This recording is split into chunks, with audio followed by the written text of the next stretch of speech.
عباد الله رجال الله أغيثونا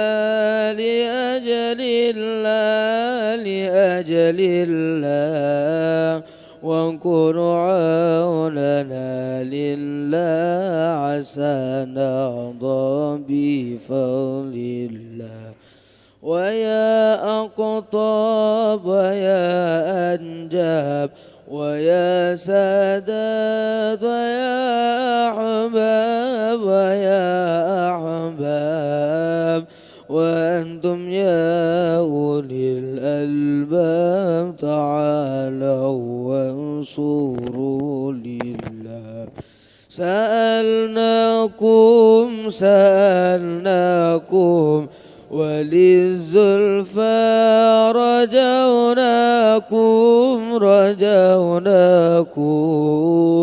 وفي أمر قصدناكم فشدوا عزمكم لله. فيا ربي بسادتي تحقق لي إشاراتي عستتي بشاراتي ويسفو وقتنا لله. بكشف الحجب عن عيني البين من بيني وطمس الكيف والأيدي بنور الوجه يا الله. صلاة الله مولانا على من بالهدى جانا ومن بالحق أولانا شفيع الخلق عند الله. على الكافي صلاة الله على الشافي سلام الله بمعي الدين خلصنا من البلواء يا الله.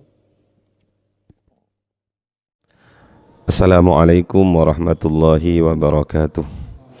Hamdan wa salaman amma ba'du. Bersama-sama mari kita teruskan kajian kita tentang karakter mukmin yang sejati, yang kita ambil dari ayat Al-Quran surat Al-Anfal ayat kedua, 3 dan 4. A'udzu billahi minasyaitonir rajim. Innamal mu'minuna alladzina idza dzukirallahu wajilat qulubuhum wa idza tuliyat 'alaihim ayatuhu zadatuhum imanan wa 'ala rabbihim yatawakkalun. Alladzina yuqimuna as-salata wa mimma razaqnahum yunfikun. Ulaika humul mu'minuna haqqan lahum darajatun 'inda rabbihim wa maghfiratun wa rizqun karim.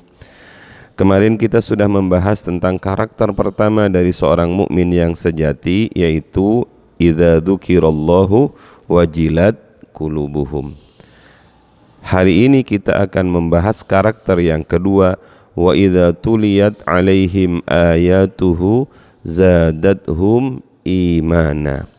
Apabila dibacakan kepada mereka ayat-ayatnya Allah, maka ayat-ayat itu mampu menambah keimanan mereka. Sungguh amat sangat menarik ketika Allah dawuh bahwa orang mukmin yang sejati itu adalah karakter pertamanya adalah zikir yang berkenaan dengan hati. Lah masih berbicara seputar zikir, yang kedua justru adalah Al-Quran.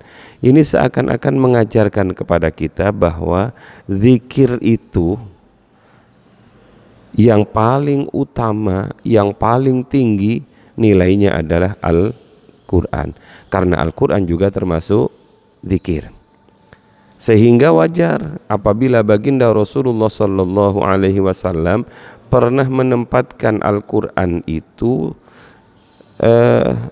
sangat utama setelah ibadah-ibadah fardu. Afdalu ibadati ummati ba'dal fariidati tilawatul Quran. Paling utamanya ibadah-ibadah hambaku setelah yang wajib-wajib, setelah yang fardu-fardu adalah membaca Al-Quran. Anak-anakku yang sangat Abah cintai, mudah-mudahan kita oleh Allah diteruskan, diistiqomahkan untuk terus membaca kalam-kalamnya, untuk terus membaca setiap firman-firmannya, karena tidak ada yang lebih indah untuk berkhalwat, untuk bermunajat kecuali kita membaca Al-Quran. Karenanya Rasulullah mengajari kita, kalau kalian ingin konsultasi, ingin curhat, ingin berbicara langsung dengan Allah, maka bukalah Al-Quranmu, bacalah. Karena setiap kita membaca Al-Quran, maka seakan-akan kita berbicara dengan Allah Subhanahu wa Ta'ala. Bersyukur kita karena kita ditakdir oleh Allah menjadi orang-orang yang bisa mencintai Al-Quran, bisa membaca Al-Quran, dan dalam proses menghafalkan Al-Quran. Ada sebuah kisah yang luar biasa hebatnya. Baginda Rasulullah Sallallahu Alaihi Wasallam suatu saat memanggil salah seorang sahabat terkenal yang bernama Abdullah bin Mas'ud. Begitu Abdullah bin Mas'ud berada di samping baginda Rasulullah bilang kepada Abdullah bin Mas'ud, "Mas, tolong bacakan Al-Quran untuk saya." Mendengar permintaan baginda Rasul yang agak aneh ini, Abdullah bin Mas'ud dengan santun, dengan sopan, dengan penuh tawaduk berkata, "Ya Rasulullah, apakah saya harus membaca ayat-ayat Al-Quran di mana ayat Al-Quran itu diturunkan kepada panjenengan?" Bahasa jombangannya, ketemu pirang perkoro, wong Quran itu diturunkan kepada panjenengan, saya disuruh membaca. Apa jawab Rasulullah? "Sudahlah, tolong bacakan, karena saya ingin mendengar bacaan Al-Quran itu dari lisan orang lain." Luar biasa inilah. Jadi mendengarkan bacaan Al-Quran dari lisan lain, dari lisan orang lain, itu adalah vitamin, asupan untuk telinga kita. Dan berapa banyak dalam sejarah orang-orang mendapatkan hidayah itu lewat mendengar Al-Quran. Sehingga Allah Subhanahu wa Ta'ala dawuh, "Wa idza quri'al Qur'anu fastami'u lahu wa ansitu la'allakum turhamun." Ketika dibacakan Al-Quran, wa idza quri'al Qur'an, ketika Al-Quran dibacakan, fastami'u lahu, maka berusahalah untuk mendengarnya, wa ansitu lahu, dan betul-betul konsentrasi fokus mendengarkannya, la'allakum turhamun, semoga kalian mendapatkan rahmat. Artinya apa? Cara mendapatkan rahmat Allah yang paling cepat, yang paling mudah adalah gunakan kenikmatan telinga ini untuk mendengarkan ayat-ayat Al-Quran. Inilah rahasianya, wa idza tuliyat alaihim ayatuhu, ketika dibacakan kepada mereka. Apa artinya? Mereka itu bisa pasif, tidak membaca tapi mendengar. Yang kedua, mereka aktif untuk mencari halakoh-halakoh di mana di situ dibacakan Al-Quran, dengan harapan ketika Al-Quran itu dibaca, imannya semakin bertambah. Salah satu bukti nyata seperti yang Abah bilang tadi, berapa banyak orang-orang mendapatkan hidayah lewat mendengarkan Al-Quran. Contoh yang luar biasa hebatnya adalah khalifah kita yang mulia, Amirul Mukminin Sayyidina Umar ibnul Khattab radhiyallahu anhu, di mana kisahnya sudah masyhur bahwa beliau adalah orang yang mendapatkan hidayah dari Allah melalui pendengarannya ketika beliau berkunjung ke rumah adiknya. Jadi waktu itu Sayyidina Umar sebelum Islam itu dilecehkan oleh orang-orang kafir Quraisy. Sesama kafir waktu itu, sudahlah kamu nggak usah terlalu gaya-gaya. Adikmu sudah masuk, sudah ngikut kok sama Muhammad itu. Dengan emosi, marah, Sayyidina Umar menuju ke rumah adiknya, hendak menghajar adiknya. Begitu sampai di rumah adiknya, ternyata beliau berhenti karena adiknya sedang melantunkan ayat-ayat Al-Quran. A'udzu billahi minasyaitonir rajim. Taha ma anzalna 'alaikal Qur'ana litashqa illa tadhkiratan liman yakhsha. Terkesima Sayyidina Umar.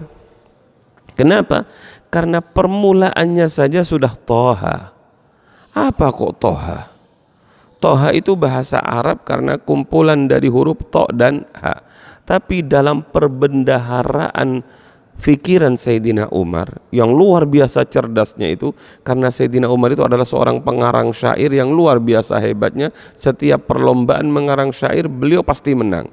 Tapi sayangnya orang Arab pengarang syair mendengar kalimat Toha itu bingung. Iki Toha maknanya apa? Toha ini kan apa ya, Fawatihus Suwar, pembuka surat yang digandeng dari ahruful muqatta'ah, huruf-huruf yang apa itu? Huruf-huruf yang terputus, yang dalam ulumul Quran kita dikenal dengan asmaul huruf. Toha, apa maknanya Toha? Belum sampai beliau menemukan maknanya Toha, ayat berikutnya, ma anzalna 'alaikal Qur'ana litashqa. Saya Allah tidak menurunkan Al-Quran untuk kamu agar kamu celaka. Jadi jangan kau kira Quran saya turunkan itu untuk menjadikan kamu celaka. Illa tadhkirah, kecuali dia hanya sekedar sebagai peringatan. Illa tadhkiratan liman yakhsha, tapi hanya orang-orang yang mempunyai sifat khasyiyah, sifat takut kepada Allah, yang bisa menangkap tadhkirah dari Al-Quran. Gemeter Sayyidina Umar mendengarkan ayat ini. Hidayah Allah mengalir ke sekujur darahnya. Begitu beliau masuk, beliau minta, mana lembaran yang engkau baca itu? Kata adiknya, jangan, engkau tidak boleh menyentuh lembaran ini, karena lembaran ini adalah lembaran-lembaran suci dan engkau masih belum suci. Anak-anak, kita kenal la yamassuhu illal mutahharun. Singkat cerita, disitulah Sayyidina Umar kemudian mendapatkan hidayah lewat mendengarkan ayat-ayat Al-Quran. Berapa banyak kisah-kisah yang serupa, melalui mendengarkan ayat-ayat Al-Quran mereka mendapatkan hidayah. Jangankan kita, Kanjeng Nabi saja meminta sahabat Abdullah bin Mas'ud untuk membacakan ayat-ayat Al-Quran di samping beliau. Pertanyaannya, kenapa Abdullah bin Mas'ud yang dipilih oleh Rasulullah? Ternyata anak-anakku, Abdullah bin Mas'ud itu dalam sejarah adalah orang yang pertama kali memperdengarkan Al-Quran secara terang-terangan. Abah pernah cerita kepada kalian, ketika Islam sudah mulai berjalan, belum berkembang pesat, pengikut Islam masih sedikit, dan itu rata-rata orang kecil. Kemudian mereka berkumpul bermusyawarah, dan musyawarahnya itu menghasilkan satu keputusan bahwa sudah waktunya Al-Quran diperdengarkan secara umum. Gak usah sembunyi-sembunyi, sebab ada beberapa bukti orang-orang ada yang masuk Islam gara-gara mendengar ayat Al-Quran. Mereka sepakat, iya kami sepakat Al-Quran sudah harus diperdengarkan. Tapi kemudian mereka kesulitan siapa yang harus membaca. Ada yang usul seyogyanya yang membaca adalah mereka yang memiliki tubuh hebat, tubuh gagah kayak Cak Rias ini. yang seandainya orang mau datang menghadang masih pikir 2 kali gitu. Atau kalau nggak memiliki tubuh yang kekar, gagah, kuanteng, harus orang yang memiliki backing, orang yang memiliki keluarga yang kuat, biar mikir-mikir kalau mau menghadang. Atau orang yang ahli silat, Abil belajar silat, atau orang yang ahli silat. Wah, kemudian nggak ketemu pada waktu pertemuan itu. Tiba-tiba ada seorang sahabat tidak terlalu gagah, tidak punya backing, ngacung begini, saudara-saudaraku, saya Abdullah bin Mas'ud. Kalau diperkenankan, mohon izin, biar saya saja yang membaca Al-Quran itu. Aduh, yang lain bilang, Dek, serius kamu berani baca? Jangan kamu, Dek, kamu ini terlalu ringkih, kamu ini terlalu kecil. Gampangannya kalau sini, sekali tendang kamu mencela, Dek. Jangan kamu, Dek, kasihan. Apalagi kamu tidak punya pembela, kamu tidak punya backing, dan saya kira kamu juga pernah belajar silat, kamu gak punya keahlian memainkan pedang. Pokoknya jangan, Dek, kasihan. Kata Abdullah bin Mas'ud dengan gagahnya, anak-anakku, ini semangat. Apakah untuk memperdengarkan yang hak dari zat yang maha hak diberikan kepada baginda Rasul masih membutuhkan silat, masih membutuhkan backing, masih membutuhkan kekuatan fisik? Tidak cukupkah Allah Subhanahu wa ta'ala sebagai backing kita? Ini semangat ini. Kata kawan-kawannya yang berkumpul ini, ya sudah, kalau kamu memang sudah seperti itu, kita hantarkan kamu dengan doa gitu. Berangkatlah Abdullah bin Mas'ud, anak-anakku, di tengah orang-orang kafir yang sedang duduk-duduk di pendopo begitu, dengan lantang kayak Abil gitu, dengan lantang membaca A'udzu billahi minasyaitonir rajim, Bismillahirrahmanirrahim, Ar-Rahman 'allamal Qur'an, khalaqal insan, 'allamahul bayan. Dengan indahnya lagu itu disampaikan dengan lantang oleh Abdullah bin Mas'ud. Orang-orang kafir, Abu Jahal, Abu Lahab, Abu Jahal dan Abu Sofyan serta abu-abu yang masih kafir itu, boy kusing diwoco. Baca apa hari kemarin sore itu? Yang satu bilang, itu membaca Al-Quran, itulah namanya Al-Quran. Sebenarnya anak-anakku, Abu Jahal dan Abu Lahab, Abu Sofyan itu tertarik dengan firman Ar-Rahman 'allamal Qur'an, khalaqal insan, 'allamahul bayan, karena memiliki daya mukjizat yang luar biasa. Susunan katanya, pilihan katanya, runtutan langgam dan lain-lainnya, kedalaman maknanya juga luar biasa bagusnya. Tapi karena tidak ada hidayah, mereka tetap saja tidak masuk Islam. Beda dengan Sayyidina Umar. Sayyidina Umar mendapatkan hidayah sehingga beliau langsung masuk Islam. Nah, inilah begitu mereka tahu bahwa itu Al-Quran, semburat mereka lari menghampiri Abdullah bin Mas'ud. Ada yang nendang, ada yang ngantem, ada yang jamba. Pokoknya diajar. Sampai Abdullah bin Mas'ud itu waktu itu pingsan, tidak sadarkan diri. Ditinggal sambil ketawa-ketawa mereka ini. Beraninya keroyokan mereka itu, gak berani satu lawan satu. Nah, begitu Abdullah bin Mas'ud siuman, beliau pulang dengan wajah yang sudah amburadul begitu itu.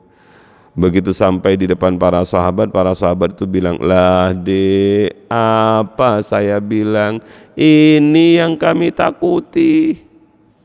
Kan sudah saya bilang, jangan kamu. Apa nak?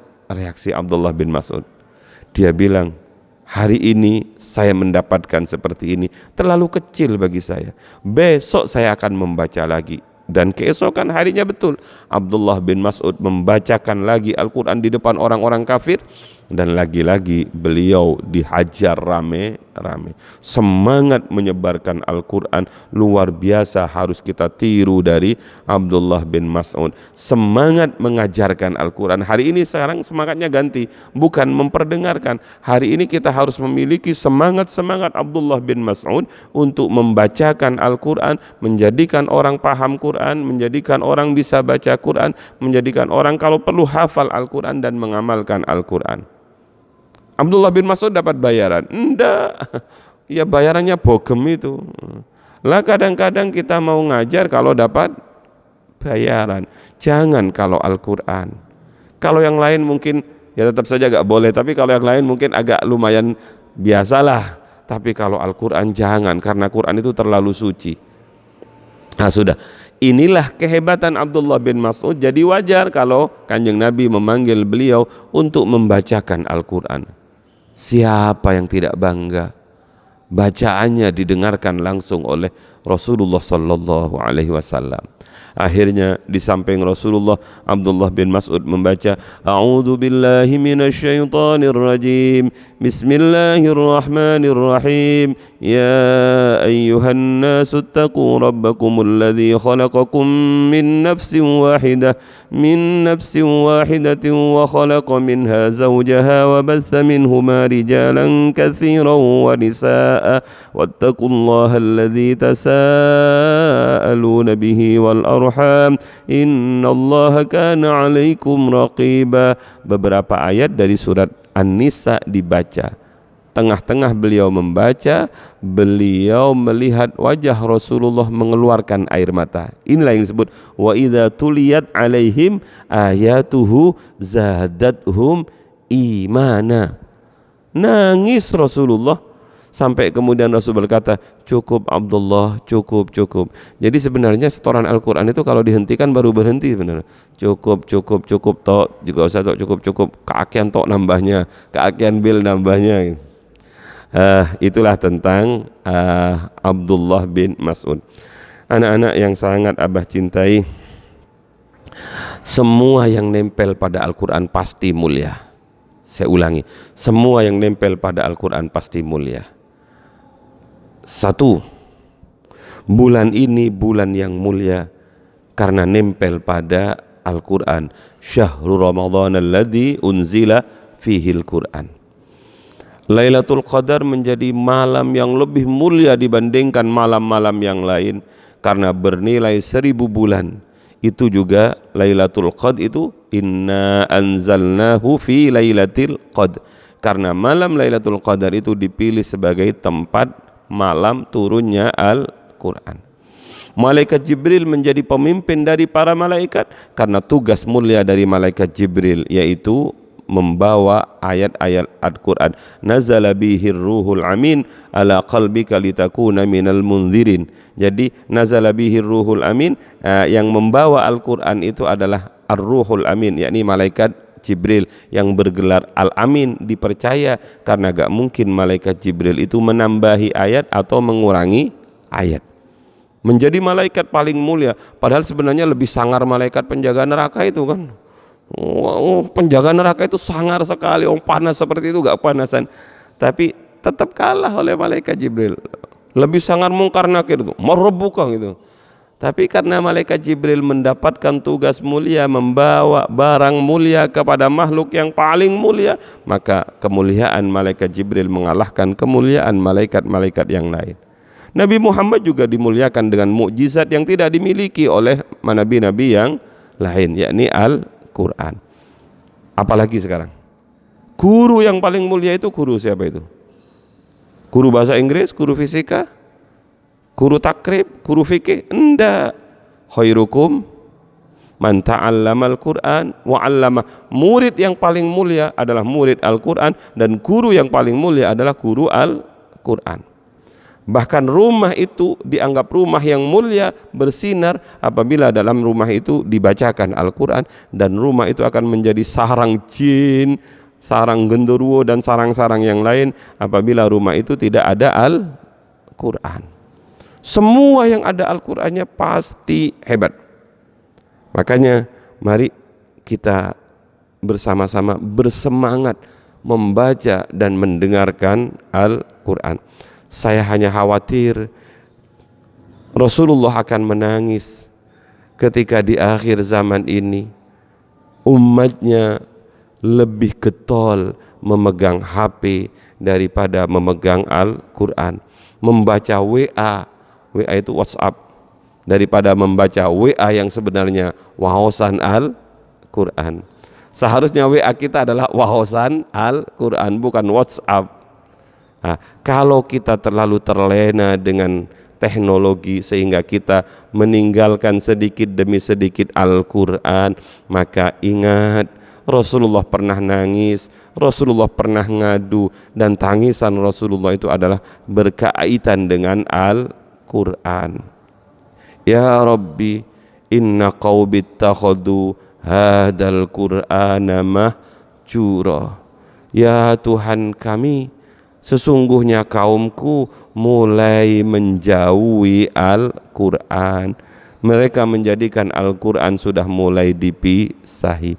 Mudah-mudahan kita lahir, berkembang, tumbuh, hidup, tidak pernah berpisah dengan Al-Quran. Dan mudah-mudahan Al-Quran menjadi teman kita di saat kita nazak. Mudah-mudahan Al-Quran menjadi teman kita ketika kita berada dalam kesepian kubur. Allahumma ja'alil Qur'an lana fid dunya qarina wa fil qabri munisa wa fil qiyamati syafi'a wa ala sirati nura wa ilal jannati rafiqa wa minan nari sitrau wa hijaba wa ilal khairati kulliha dalilau wa imama. Ini kalau dibahas panjang ini. Allahumma ja'alil Qur'an lana fid dunya qarina. Ya Allah, jadikan Al-Quran sebagai teman dekat. Qarin itu teman dekat yang tidak terpisahkan dengan kita.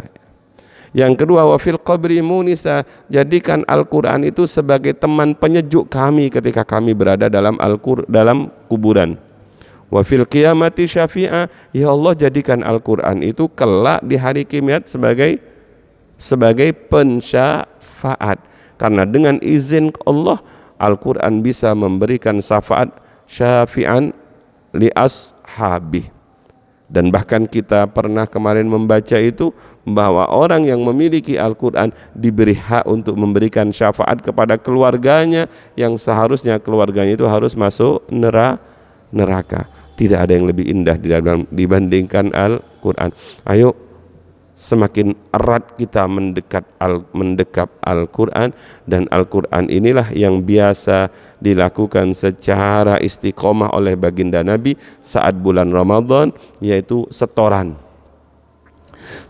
kepada malaikat Jibril. Nabi saja setoran loh, Nabi saja setoran. Nabi yang hebat seperti itu setoran, apalagi yang nggak hebat itu setoran.